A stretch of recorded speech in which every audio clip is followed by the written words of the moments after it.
I forgot I can move around up here. That's kind of fun. Just going to explore things again and get real wild and crazy. Like I said, we are so excited to be able to be back together, to have you joining us from home. A couple of announcements that I have. I mean, you're going to have to buckle up next week because we didn't get to have a staff meeting and put our heads together and take the world by storm, but it's going to happen, so be ready for it. But the biggest announcement, the most important announcement I have this morning is that our life groups are starting up again. Yeah, and Jason had a great meeting last night with the leaders. They're excited to be able to encourage you in community. We call them life groups, not because once you join one, you're in it for life, but we call them life groups because we want you to have a place where you can do life together, where you can be known, where you can pursue God together, where you can ask questions that maybe you wouldn't raise your hand and ask in the middle of a church service. And I know that life groups for me have been so formative in my life. I don't know who I would be without a community of believers to stand with me, to encourage me. And it's not like you just sit in the room and call each other out hey, you need to be better at not sinning. But just simply watching people live out their faith in front of me is so beautiful, and it makes me a better Christ follower because of it.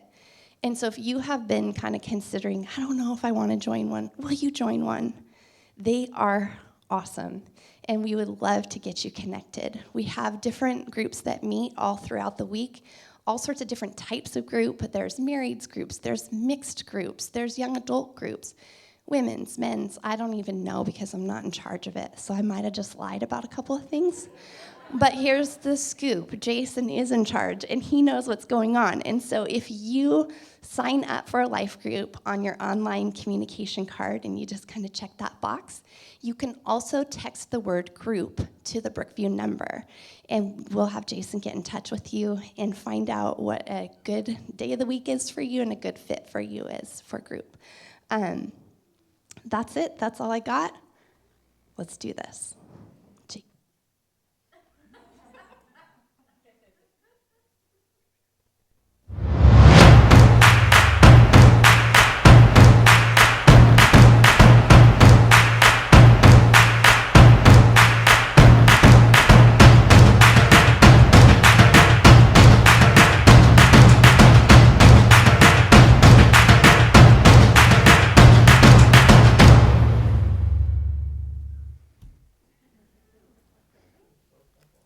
Hello.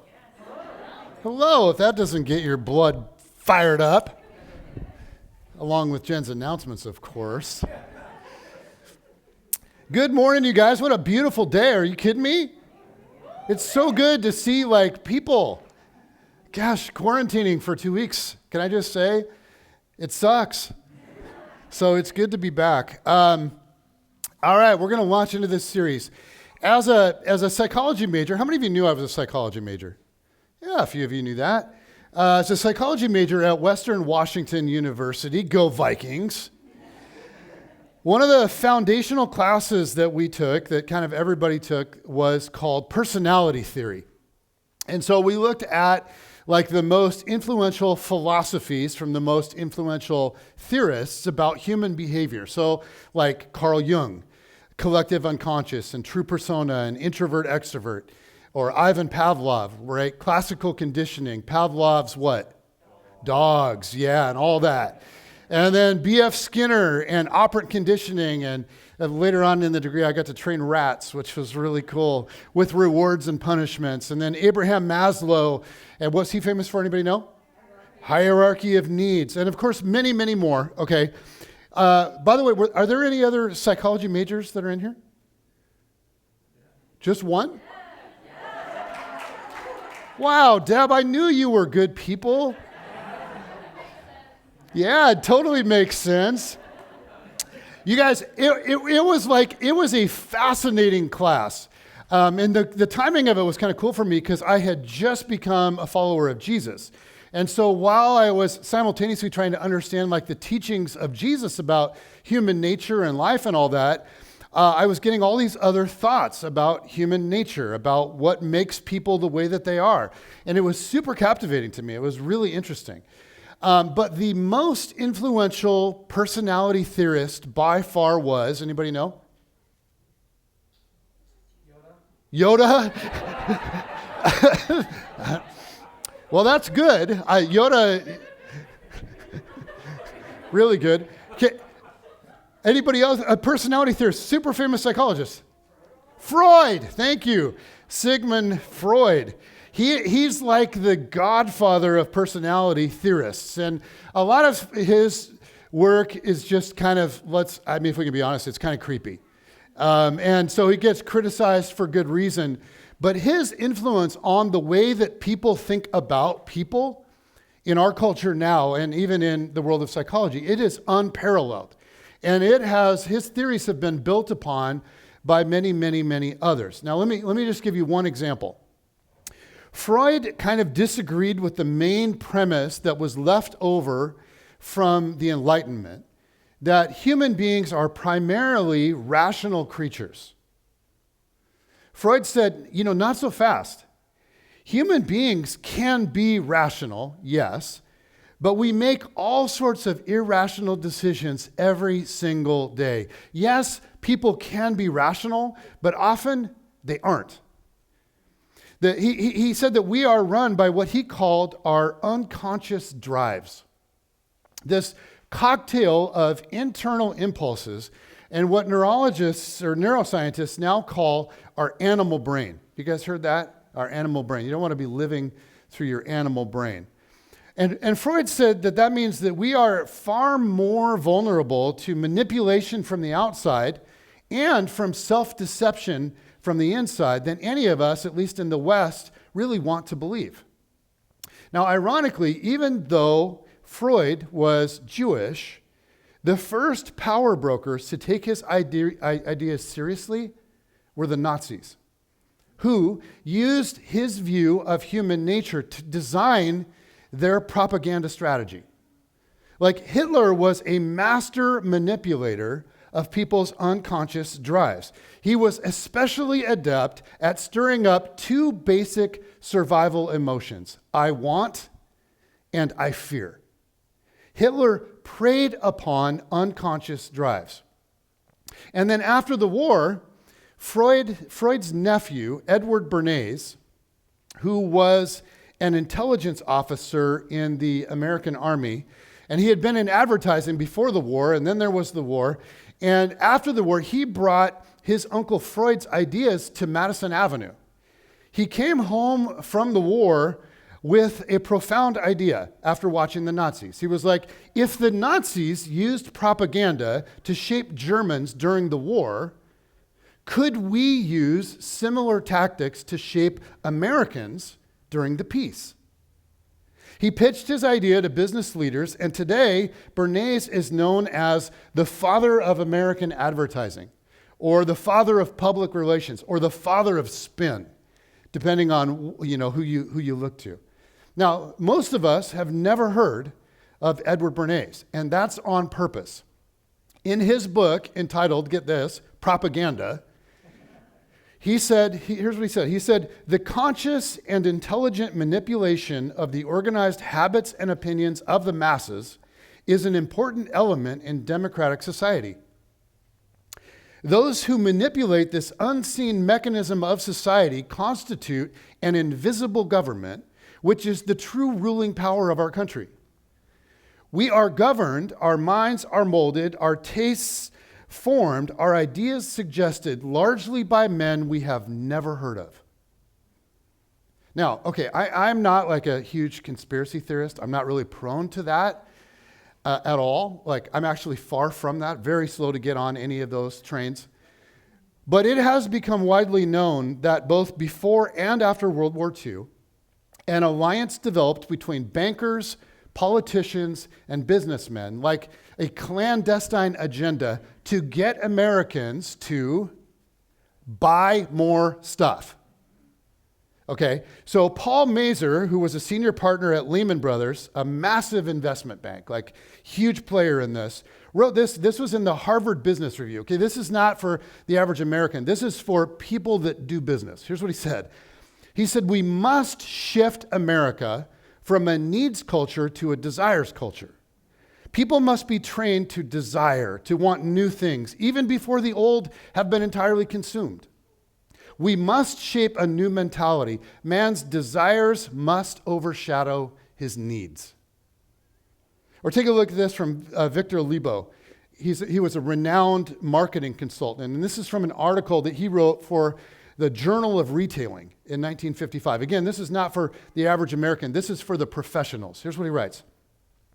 He said, our enormously productive economy demands that we make consumption our way of life, that we convert the buying and use of goods into rituals that seek our spiritual satisfactions, our ego satisfactions in consumption. The measure of social status, of social acceptance, of prestige is now to be found in our consumptive patterns. The very meaning and significance of our lives today expressed in consumptive terms. The greater the pressure is upon the individual to conform to safe and accepted social standards, the more does he tend to express his aspirations and his individuality in terms of what he wears, drives, eats, his home, his car, his pattern of food, his hobbies. We need things consumed, burned up, worn out, replaced, and discarded at an ever-increasing pace. We need to have people eat, drink, dress, ride, live with ever more complicated and therefore constantly more expensive consumption. You guys, this is the world that they schemed together to create. And if you think about it, this is now the air that we breathe. I saw one stat that said in our country, we see on average 5,000 ads a day. The vast majority of which are aimed not at our rational thinking, but at our unconscious drives. You combine that with the surveillance capitalism that's on our phones and computers, right? The way that Facebook and Google and many others mine our online activities, like our Google searches and social media posts and whatever they can, all to target our unconscious drives and manipulate us to buy things or think things or vote for things. I mean, think about how much is spent on advertising in our country every year. Have you ever thought about that? There have been times where I've gone, is it really worth it? Why would they spend that much money on advertising? It can't possibly be selling that many more products. It's insane. Why spend millions and millions of dollars on repetitive messages? Well, here's Nobel Prize winner Daniel Kahneman, who is senior scholar of Princeton School of Psychology. And here's what he writes. He says, a reliable way to make people believe in falsehoods is frequent repetition because familiarity is not easily distinguished from truth. Authoritarian institutions and marketers have always known this fact. So, okay, let me summarize. My hope is not to make everyone feel afraid. Let me summarize. There has been a concerted strategic effort to get Americans to change their consumptive habits, and it's working. In fact, just think for a sec. Think about the way that your grandparents lived. Think about their lifestyle, their patterns of consumption. You guys, what feels normal to us would have felt absolutely unthinkable to most of them. We consume twice as much material goods as people did 50 years ago. You guys, in that same time period, in 50 years, the average home in America has tripled in size. So, before we go any farther today, I just want to say, what feels very normal to us is very much a new normal. And this new cultural moment, it affects all of us. To say to ourselves, well, those silly, weak-minded people out there being manipulated by big business and banks and politicians, I'm sure glad I'm resistant to all of that pressure. right? I'm sure glad I don't fall for any of that stuff. I'm sure glad that I'm able to separate truth from lies, and I know what leads to a good, happy life, and I don't fall for all of that junk. Guys, that's a very arrogant and very naive way to think. Like, it's foolish. The materialism of our age is not just around us, it's in us. We feel this low-grade pressure to have more and do more all the time, and it's driving us to some really unhealthy behaviors. As a culture, we are less happy than previous generations. We live at a standard that our grandparents could not have possibly dreamed, and yet all of the research says that we are less happy. In fact, well-being has been on decline in the U.S. since 1952. Now, it's not fair to say, some of you are like, well, wait a minute. There's a little pushback, and I just want to say that it's not fair to say that there's no correlation between happiness and lifestyle. There is. Research shows that people that are in poverty are less happy. And once they have enough food and a place to live and clothes and the basic necessities of life, they are in fact happier. There is a basic standard of living that is sort of required for peak happiness. And for people in poverty, the closer they get to that standard, the more happiness increases. But here's the thing. Once a person or family reaches that standard of living, some of you are like, well, what is that standard of living? Well, Daniel Kahneman, again, Nobel Prize winner from Princeton, in a study published by Time magazine, put that number at 75,000 for a family of 4 in the U.S. Okay, now, that study was in 2010, and that was like on average for our whole country, like people living in Wyoming and Missouri and stuff like that. So in Seattle 2022, what might it be? I don't know, maybe 3 million? Right? Are you kidding me? This is an expensive place to live. Why do you guys live here? But okay, here's the point. There is a basic standard of living that is just a little bit above the poverty line, but once people reach that standard, more money and more stuff does not equate to more happiness. In fact, research says it often produces less happiness. Robert C. Roberts, an ethicist from Baylor and an expert on Freud, said, "Upward mobility often ends not in satisfaction and peace, but in exhaustion, disappointment, and emptiness." Or in the words of the notorious B.I.G., say it with me, mo money, mo problems, baby.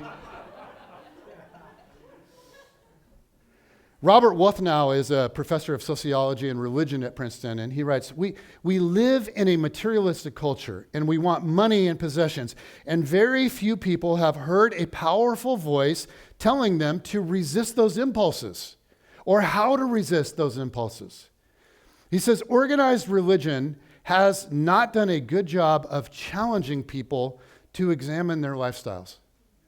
That is so true. I mean, think about the prosperity gospel movement within Christianity. It's just crazy. And here's what's odd. If you look at the core teachings of any of kind of the major religions, whether it's Buddhism or Christianity or Judaism or whatever, they all teach about the need for consumptive limits. They all endorse a moderation of lifestyle. But those teachings are being drowned out by our culture. Like even those that adhere to various religious expressions are being swept up by a whole nother religion. The loudest religious expression in our culture is materialism. The voice is saying to us in every way it can think to say it, you will only be happy if you get more. More is the key. More is the gateway. More is where your hope resides. So so whatever else you do, if you want deeper happiness, you need to make sure you get more. And today on the whole, Christians and Buddhists and Jews all tend to believe this. Right? We go and we worship, but then this is coming at us all, and we tend to believe this, even though all of those faith systems scream out against that thinking. The great Christian sage Richard Foster, calls materialism, and I love this. He says, it is a rival religious philosophy about what constitutes blessedness. We in the West are guinea pigs in one huge experiment in consumption. You guys, all of the data says that more stuff, more greed, more materialism, more stuff, more affluence, nicer vacations, better beers and wines and fancier cheeses and nicer hummuses and more extravagant entertainment, that stuff, in the end, it does not lead to greater human flourishing. We have accrued and achieved so much in our culture. But when you stop and think about it, something is going terribly wrong. I mean, think about the way that most of us live most of the time. Most of us live with a nagging sense that we never have enough.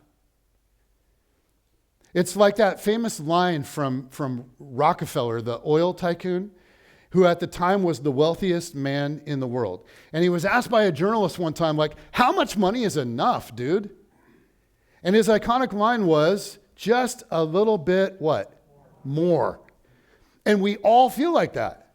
We just never have enough hours in the day, or things in our closet, or stuff in our house, or money in our bank account. We just always need a little bit more. Contentment is always just outside of our reach. And we often feel torn in multiple directions, which leads us to feel tired from like low-grade fatigue and behind on everything and harassed by constant distraction. The lie of our culture of this present age is that more is better, and it's actually wrecking us. And this is why Jesus says, wait, why would you want to live like that? I mean, have you ever thought about how much Jesus had to say about this stuff? Like, it's crazy. We're just going to kind of quickly cruise through a bunch of different things that Jesus said. We're going to start in Luke 12, which is it's just awesome stuff. Luke 12, verse 13. Someone in the crowd said to him, "Teacher, tell my brother to divide the inheritance with me." Notice, the person is attempting to get Jesus to endorse his greed in the name of what is socially acceptable and the norm. Jesus replied, "Man, who appointed me a judge or an arbiter between you? That's not my job. I'm a rabbi." Then he said to them, "Watch out, be on your guard." Notice the double warning to drive the point home. Against all kinds of greed. Life does not consist in an abundance of possessions. Now, Jesus is not saying that stuff is bad per se. Right? Jesus is not saying you should feel terrible guilt and shame if you want more things. He's simply saying that's not where the good life is found. And he told them this parable. The ground of a certain rich man yielded an abundant harvest. Notice that the ground yielded the harvest, not the rich man yielded. Like it was a byproduct of God's generosity and of rain and sun and soil and the hard work of a whole bunch of laborers in this man's field. So this man's wealth, all of it, was a gift from God. He thought to himself, what shall I do? I have no place to store my crops. You ever have that? What shall I do with all my extra money? Now, remember, this is like an ancient agrarian, like communal Jewish society. It's not a modern individualist in big government society. That question in and of itself would have been rhetorical in Jesus' day. What should I do with all my extra money? Well, the answer that everyone knew was share it with the poor, of course. Because in Israel during Jesus' day, there was no tax-based wealth redistribution. There were no government programs to serve the poor. There were no soup kitchens or homeless shelters, no social programs to provide for the disadvantaged, no cars for kids, right? In Israel, the plan was simple. The rich care for the poor. If you have been blessed deeply by God, share the blessing with those who are in need. That is the welfare system. That's the social justice system. But as he experiences this unprecedented windfall, he's not thinking of anyone else. He's not thinking of the poor. What shall I do? I have no place to store my crops. And he sort of then continues this inner dialogue. And as we read his thoughts, just notice the level of self-absorption. The words me and my and mine and I and myself that just keep coming up. Jesus, in doing this, is sort of mocking this man's inability to see anything beyond himself. Then he said, "This is what I'll do. I will tear down my barns and build bigger ones, and there I will store my surplus of grain." In our language, I will sell my business, diversify my portfolio, and live nicely off the dividends. And I'll say to myself, you have plenty of grain laid up for many years. Take life easy, eat, drink, and be merry. So the goal isn't for this man to do something really meaningful and deep and serve others with his money. It's simply to maximize his intake of indulgence, to increase comfort and pleasure for himself. Jesus continues, "But God said to him, 'You fool, this very night your life will be demanded from you. Then who will get what you have prepared for yourself?'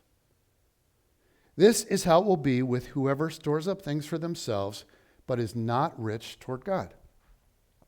Now, Jesus' basic point is that the good life is not found in excess or surplus wealth. It's not found in early retirement or a life of unrestrained pleasure. On the contrary, the good life is found in self-giving love, of loving and being loved by others and by God in the kingdom. And this was a theme, you guys, that Jesus just kept coming back to. Some scholars estimate that as many as 25% of Jesus' teachings are on the subject of money and possessions. Can you imagine if every fourth message at Brookview was on money? I don't think most people would be real excited about that. But Jesus sort of came back to this theme again and again. Why? Well, it's not because he was raising money for his nonprofit. He was just very aware of the soul's dynamic, that at first we consume things, but eventually our things consume us. Jesus wasn't after his followers' money. He's after our hearts. For example, Jesus said things like, "It is more blessed to give than to receive." The word blessed is makarios in Greek, and it just means, like, when you think blessed, just think happy. A more literal reading, and some translations even translate it this way, it is like more happier. A happier life is the byproduct of giving, not getting. Okay? A claim that social scientists have found to be true in study after study after study after study. Or you look at what Jesus says in Matthew 6. "No one can serve two masters. Either you will hate the one and love the other, or you will be devoted to the one and despise the other. You cannot serve both God and money." No, it's not, hey, you shouldn't really try to serve both God and money. It just won't go all that well for you. Or, hey, it's not really a great idea to try to do both. Jesus says, you cannot. You cannot serve both God and money. You cannot. Money will take over your heart unless you take an active stance against its gravitational pull. Or here's Jesus in Matthew 19. "Truly I tell you, it's hard for someone who is rich to enter the kingdom of heaven. Again, I tell you, it's easier for a camel to go through the eye of a needle than for someone who is rich to enter the kingdom of God." Now, in Jesus' view, excess or wealth is actually an obstacle to the good life. Not only is it not the pathway to the good life, it stands in the way.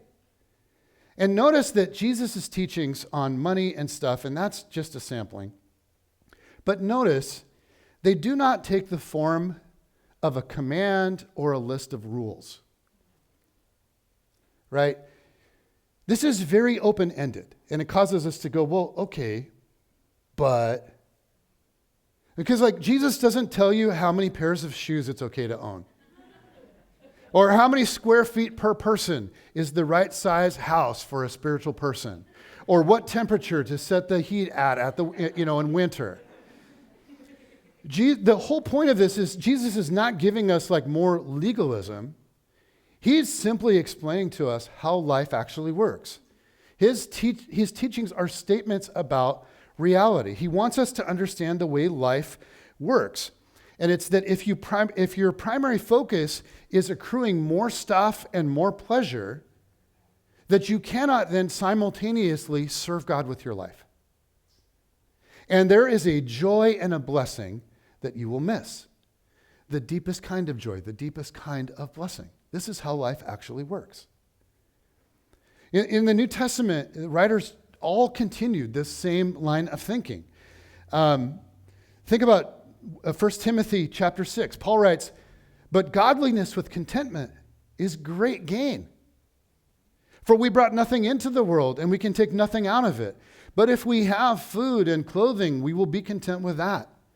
Those who want to get rich fall into temptation and a trap, and into many foolish and harmful desires that plunge people into ruin and destruction."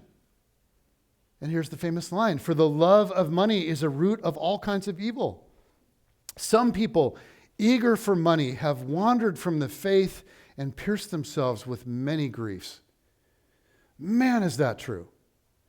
I mean, as a pastor over the years, I have seen so much of that. Jesus followers worshiping stuff or prestige or success, sacrificing on that altar and then being pierced with many griefs. It's so hard to watch. It happens so often. Or here's a very similar statement from Hebrews 13. It says, "Keep your lives free from the love of money and be content with what you have, because God has said, 'Never will I leave you, never will I forsake you.'" Okay, over and over again, Jesus and the New Testament writers and all of the spiritual masters down through church history all agree. The good life is not found in a new car or a nicer home or fine dining or early retirement.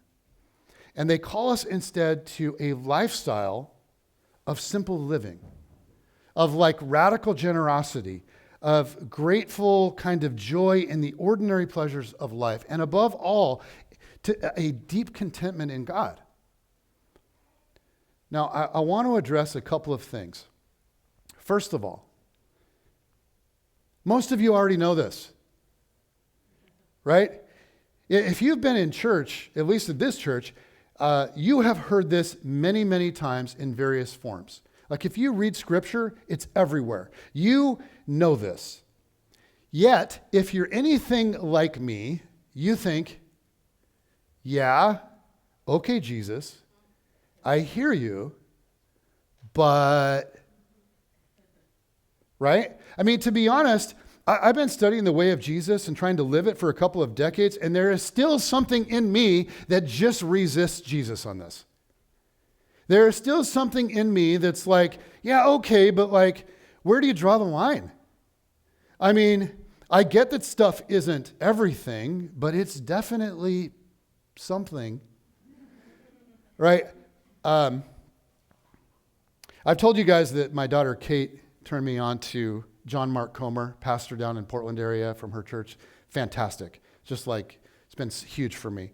Teacher of the way of Jesus that I've come to really respect. Well, Kate, every once in a while, will turn me on to other teachers and philosophers and all of that as well. And not long ago, I heard a teaching on money that just really resonated with me. And I think that this resonates with a lot of us, probably many of you. And this comes from another spiritual and like philosophical guru. And his name is Chris Jansen. Any Chris Jansen fans in here? Come on, confess it. Nobody? Okay, maybe after today, here you go. Well, here are some of Chris Jansen's profound thoughts on money and stuff. Are you ready?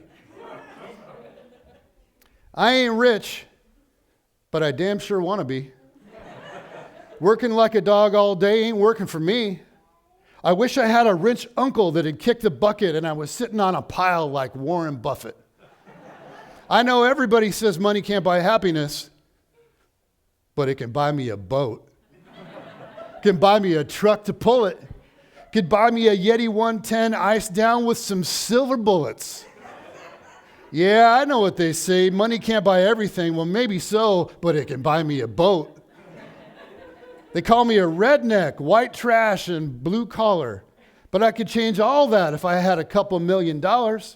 I keep hearing that money is the root of all evil, and you can't fit a camel through an eye of a needle. I'm sure that's probably true, but it still sounds pretty cool. Because it can buy me a boat, and it can buy me a truck to pull it. Yeah, it can buy me a Yeti 110 iced down with some silver bullets. Yeah, I know what they say. Money can't buy everything. Well, maybe so, but it can buy me a boat. To float down on the water with a beer. I hear the Powerball lotto is sitting on 100 mil. Well, that would buy me a brand new rod and reel. And it could buy me a boat and a truck to pull it. Could buy me a Yeti 110 iced down with some silver bullets. Yeah, I know what they say. Money can't buy everything. Well, maybe so, but it could buy me a boat. There's a little bit more to this, and I'm going to keep going because I wouldn't want to, short you guys.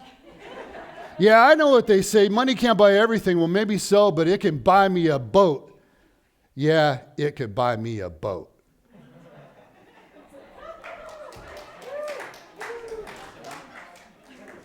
Come on, Chris. Yeehaw! That is the good life, baby.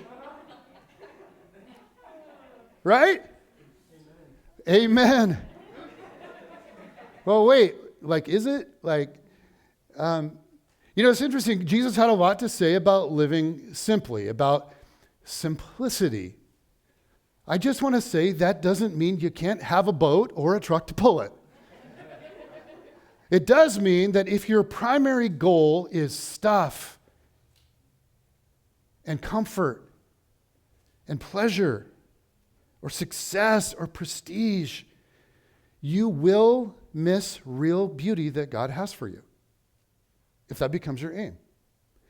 So I want to spend a couple of weeks really thinking about the power of simplicity. Many of us are just hounded by a sense that we can't have it all, and we can't do it all. And we look at the lives of other people, right? Are you kidding me? We look at the lives of other people on social media or whatever, and we're like, my life is lame.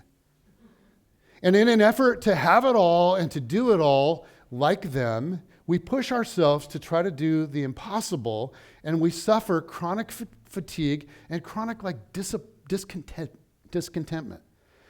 So what if there is freedom and beauty in the way of Jesus?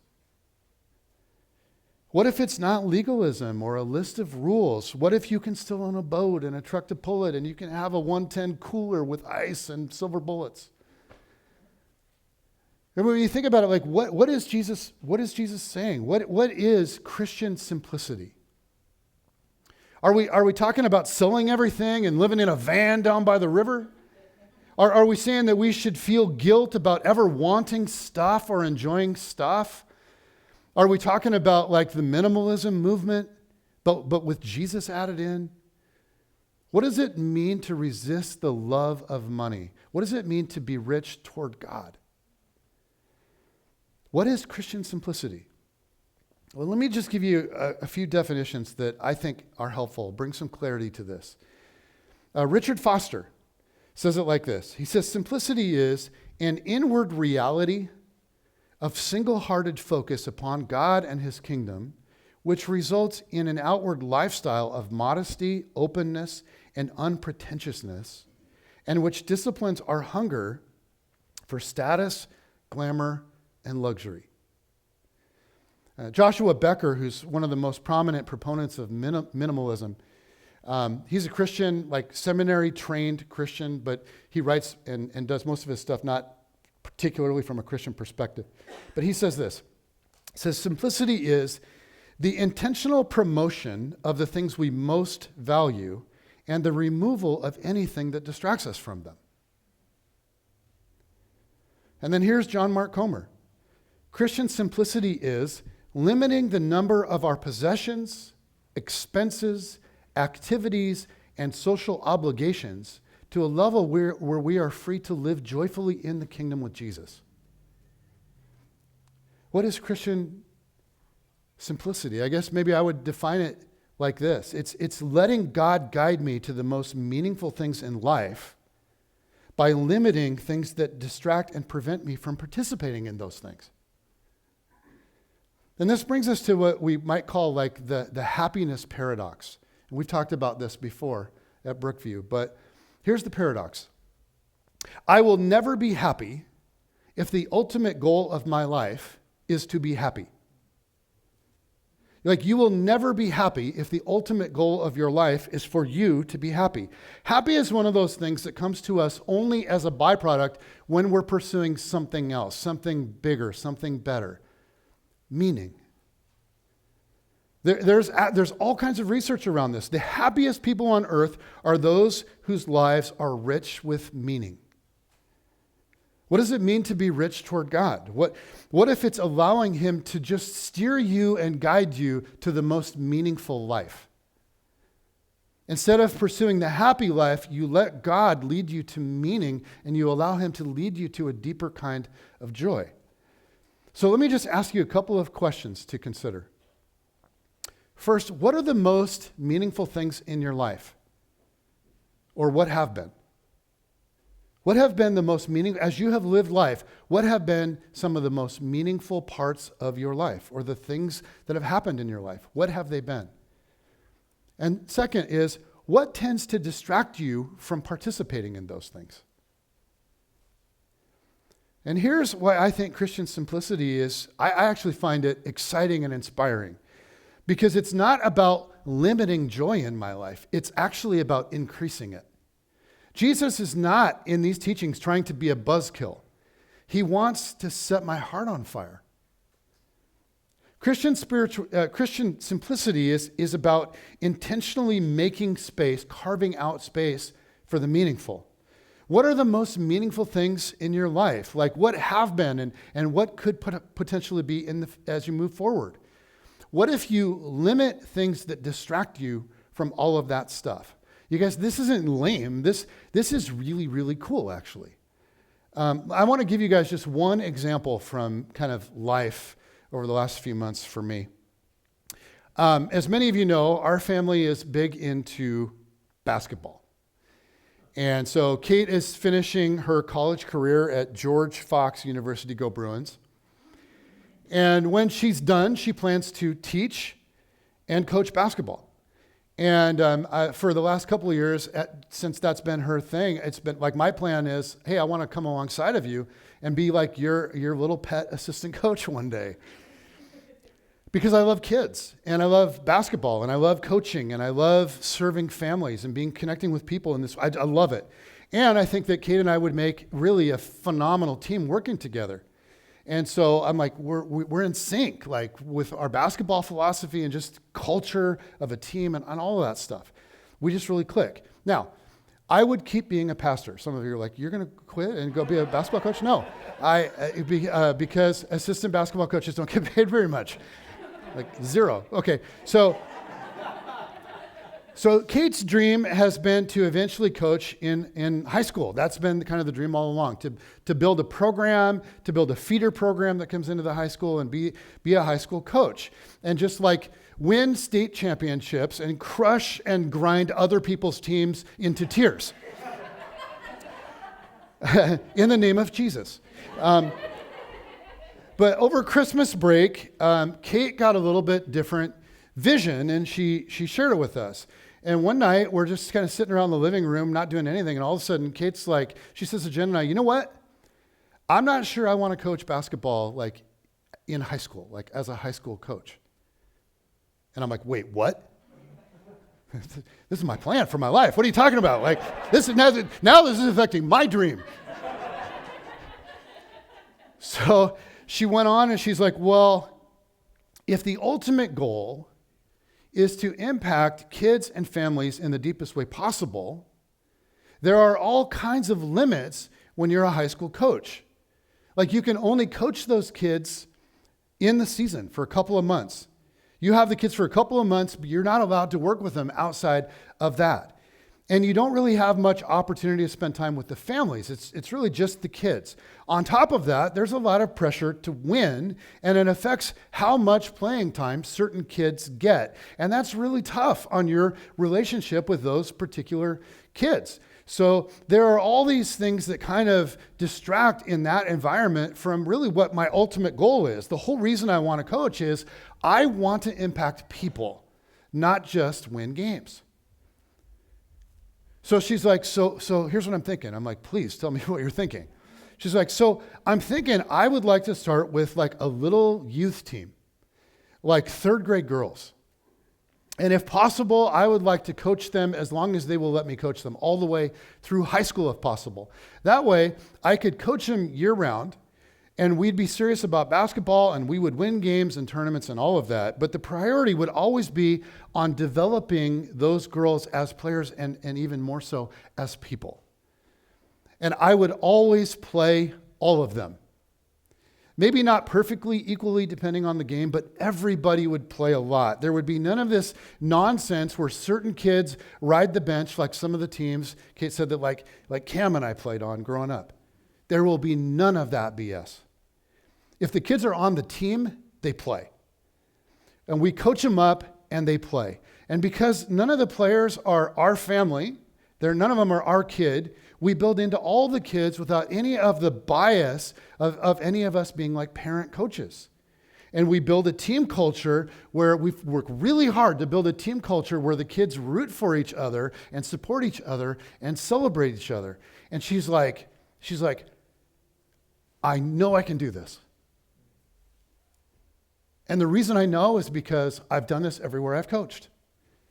And so I'm sitting there in the living room and I'm listening to her, and I'm feeling my heart like explode. I'm like, yes, amen, preach it, sister. Because you do have the ability to do that. You do that everywhere you coach. You've always, and I could be a part of that with you.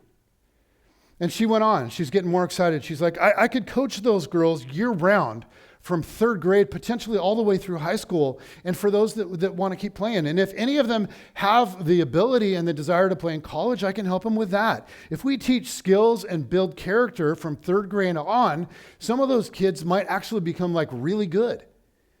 And I don't know where this might go, but 9 years with kids and their whole families beats a few months with just a few of the kids.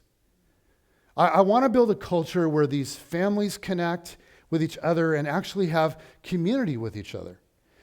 She's like, when I played, the parents all secretly wanted their kid to outshine all the other kids. None of you would ever do that, but I'm telling you, in Mukilteo, they saw other families as a threat a lot of the time. They saw other players and other families as a threat. Parents didn't sit next to each other in the gym.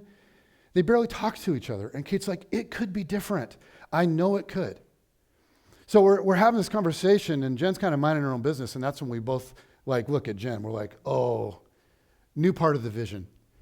Jen has this ability and this desire to have families come together and enjoy each other. And in these last years with Brooks teams, Jen has loved to like create spaces where the families can connect, like the whole family.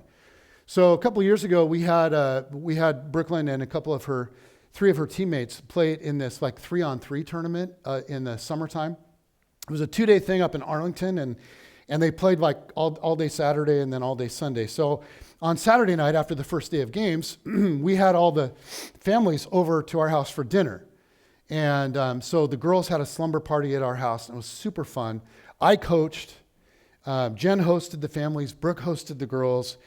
And I know that all of you are wondering, we lost in the championship in overtime. So I know, yeah, okay. Okay, but that Saturday night is one that I'll remember for a really long time. Before that weekend, we had really only known these families like casually, because these were all girls that played on a club out of Ballard. And so we knew them kind of, But that night they came over for dinner. And you guys, it was so cool. They came over for food and wine and beer, and over a meal. In that environment, we just talked and talked and talked. And those people, like, they opened up in some really deep ways. They asked us about our life, and we shared some of the hard things about our life, and that triggered them sharing some of the hard things about their life, and it just got really deep. And they talked very vulnerably, and there was a real sense of community. And it got really late, and nobody wanted to leave. And I was like, you guys got to go. They just stayed, kept talking, and the conversation would die down. And then Jen would ask another question, and I'm like, babe, no, let it die. That's what she does. But before the night was over, they just thanked us again and again and again for organizing this tournament and getting uniforms for the girls and then having them all over and having the sleepover. And they just kept saying, you guys, this was so fun. We need to do more of this. When can we do this again? When's the next time? Thank you, thank you, thank you, thank you. And you guys, here's the thing. That weekend was super meaningful for me. It was so cool. So as Kate talked, we got a vision of Jen having her role to play in all of this and hosting dinners, and we were doing barbecues and stuff, and we got visions of off-court hangouts and just anything we could do to build community among the families. And Jen could help the parents sit together at games and enjoy each other, hey, come over, let's sit together. And then just enjoy each other between games, because Jen's passionate about that and really gifted at it, and say to the parents, hey, we're not going to scream at other people's kids, and we're not going to be super negative. We're going to create a whole culture that it envelops whole families in something that's really positive. So to be honest, we're sitting there that night, and we all just sort of caught this vision. And it was so cool, a context for our family to be investing in people, in something really meaningful. But all of it is because Kate said, hey, maybe the prestige and money of coaching high school would actually distract me. Maybe the better way to impact girls and families is a little youth team that we could stay with for a long time. And maybe we would be able to model Jesus, and maybe down the road even share Jesus with people in a way that could be dynamic. What do you guys think of that? Now, to do this, we'd all need to make some sacrifices. We would need to make room. Kate would need to be a volunteer instead of a paid coach. She wouldn't get the accolades, wouldn't get the prestige. Man, but meaning? Wow. And Jen and I would need to carve out time and money to be able to make this kind of thing work. But I'll tell you what, you guys, I have no idea if this is going to work. I have no idea if it's going to come to fruition. I have no idea if Kate starts coaching and they go, you suck, we're out of here. I don't know. I don't know how it's going to go, but I'm this could work. And it could be really, really beautiful. And to me, it's super exciting. And to tell you the truth, I think this is the kind of thing that is living life in such a way that we're rich toward God. Christian simplicity isn't about all the stuff you don't have and don't do. It's about freeing up time, energy, and resources for the most meaningful things. It's about limiting distractions so that you can do the better stuff. So as we kind of launch into this series, I just want to close with these basic questions. What are the most meaningful things in your life? What have they been? What are they currently? What might they be as you move forward? What are the things that have enabled you to impact people? Things that get your pulse racing because they're meaningful. What have those things been, and what could they be? What in your life then needs to be cut back to make more space for that stuff?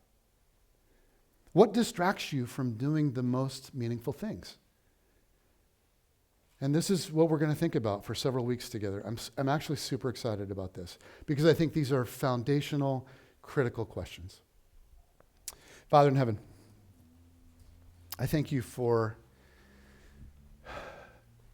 loving me in spite of just all of my immaturity and flaws. And I see Jesus' words about love of money and where it leads, and yet I know that I struggle with that kind of thing all the time. And we all do. And you love us and you meet us right where we're at, but you're inviting us to a better way. And God, I pray that as we move through these next several weeks, that you would just kind of turn lights on for us in places where we could focus our energy on things that matter more and produce a greater amount of joy. God, we love you, and Jesus, I trust that you are in touch with reality of the way the world actually works. And I just pray that you would lead us into the good life. Would you lead us into the good life? Amen.